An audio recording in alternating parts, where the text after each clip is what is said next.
Estamos só começando o Canal Saúde. Olha só, antes da pandemia, o Brasil já era o país com a maior taxa de pessoas com transtornos mentais, transtornos associados a condições de ansiedade, além de ser o quinto país em casos de depressão. Isso mesmo, as condições dos ambientes e dos processos de trabalho também podem desencadear esse tipo de adoecimento. E dados do Ministério da Fazenda mostram que os transtornos mentais e comportamentais são uma das maiores causas de incapacidade para o trabalho no país. A partir de agora, a gente vai falar sobre isso, vai conversar sobre esse tema com o psicólogo Renan Rocha. Bem-vindo, doutor Renan, seja muito bem-vindo ao Canal Saúde. Boa noite. Boa noite, Nájila. Muito obrigado. Um prazer imenso estar aqui com vocês para poder dialogar sobre um tema dessa importância, né? Eu começo lhe perguntando, doutor, quais são os principais transtornos que são identificados ali no ambiente do trabalho? Olha, se a gente for pensar em termos da psicopatologia mais convencional, a gente vai pensar que depressão, algo que vai estar bastante presente, e as ansiedades em geral. Quando a gente fala as ansiedades, é compreendendo que elas se manifestam de maneiras muito distintas, e o estresse, inclusive, vai surgir também emparelhado com esses quadros que envolvem a ansiedade. Então, são bastante comuns essas expressões de adoecimento, e que às vezes surgem sem necessariamente ter nome de doença, né? Mas surgem como sofrimento, surgem como angústia, surgem como um desespero súbito, surgem como medos, inseguranças, problemas que vão afetar sono, vão afetar alimentação, dentre tantas outras expressões possíveis de sofrimento que a gente pode ter na vida. E como o ambiente de trabalho contribui para o aumento desses transtornos? É fundamental essa pergunta, porque muitas vezes as pessoas vão pensar nos transtornos como questões meramente individuais, meramente orgânicas, biológicas, né? Mas em verdade, todo sofrimento psíquico ele é relacional. Então ele tem relação com um ambiente, com um espaço, com pessoas, com fatos, com fenômenos que nos circundam. No ambiente de trabalho, a gente vai pensar que a gente está submetido a pressões, a cobranças, muitas vezes a inseguranças, a prejuízos em termos dos nossos direitos trabalhistas, em termos previdenciários, entre tantas outras questões. E essas questões se emparelham, né, para produzir, muitas vezes, um ambiente de trabalho que, ao invés de ser reforçador, tranquilo, e produzir uma sensação de que a pessoa está ali num ambiente em que ela pode crescer e se desenvolver, muitas vezes a gente vai ver pessoas que vão estar, na verdade, trabalhando sob o medo, sob a pressão, sob uma cobrança desmedida, e sem o asseguramento dos seus devidos direitos. E claro, isso vai acabar invariavelmente repercutindo em diferentes formas de sofrimento, né?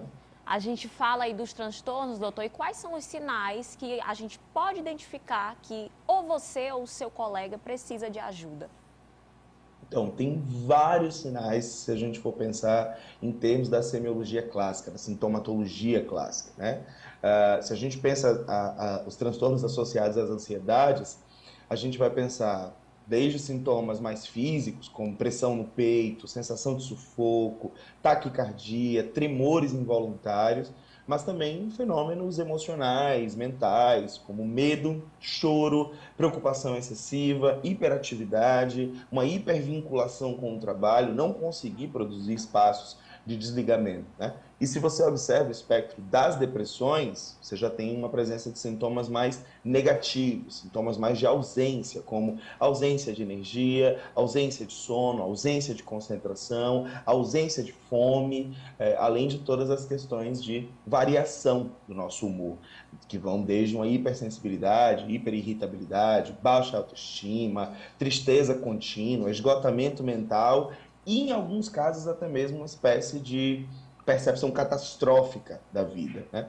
Todas essas são questões que, de alguma maneira, devem funcionar como sinais de alerta para que a gente possa ficar atento, porque boa parte desses sinais e sintomas são comuns, né? A gente experimenta eles cotidianamente. Medo, por exemplo, é um sentimento completamente compreensível, mas se ele vem numa medida em que ele começa a prejudicar a sua capacidade de trabalhar, sua capacidade de estudar, sua capacidade de se relacionar, a coisa começa a ganhar um outro tom, e aí é preciso, muitas vezes, inclusive, que a gente pense tanto estratégias de saúde mental no ambiente de trabalho, a partir das nossas empresas, dos nossos postos de trabalho, os mais diferentes possíveis, mas também estratégias de cuidado profissional, né? Que também, em grande parte das vezes, deve ser garantida, assegurada pelos nossos ambientes de trabalho. Doutor Renan, não tem como falar em problemas no trabalho, problemas emocionais relacionados ao trabalho e não falar, não lembrar da síndrome de burnout, que foi inclusive reconhecida pela OMS no início do ano como um distúrbio ocupacional. Eu queria saber do senhor como identificar o burnout e quais são as diferenças entre o burnout e os outros distúrbios. Burnout, se a gente for pensar em termos da modernidade, é uma nomenclatura mais contemporânea para um fenômeno que não é tão velho, ou, perdão, que não é tão novo, que é um estresse. Burnout é um estresse. Agora, ele é um estresse bastante direcionado, bastante canalizado para o ambiente de trabalho, para as relações de trabalho, para as inseguranças associadas ao trabalho. Então, toda aquela listinha que eu descrevi de sinais e sintomas que estão no espectro das ansiedades, elas se aplicam muito perfeitamente a uma pessoa que esteja experimentando uma sensação de burnout. E acho que é fundamental dizer que o burnout ele surge no momento, no início do século XXI, com toda essa intensidade, acompanhando uma mudança radical na própria estrutura da organização do trabalho. A gente vai pensar que a gente tem vivido precarização das relações de trabalho, a gente tem vivido mecanização do trabalho, a gente tem vivido uma hipercobrança dos trabalhadores e das trabalhadoras, e isso invariavelmente vai repercutir de alguma forma. A ideia do trabalho produzindo sentido na vida das pessoas, ela tem caído cada vez mais para o trabalho entrar num lugar que é de obter subsistência desesperada, sem que necessariamente a gente pense, por exemplo, o projeto, a gente pense o quanto que aquilo faz sentido na vida da pessoa, no desenho que ela planejou para si mesma. E aí, óbvio, a tensão, a insegurança, o medo tem que escapar de alguma forma.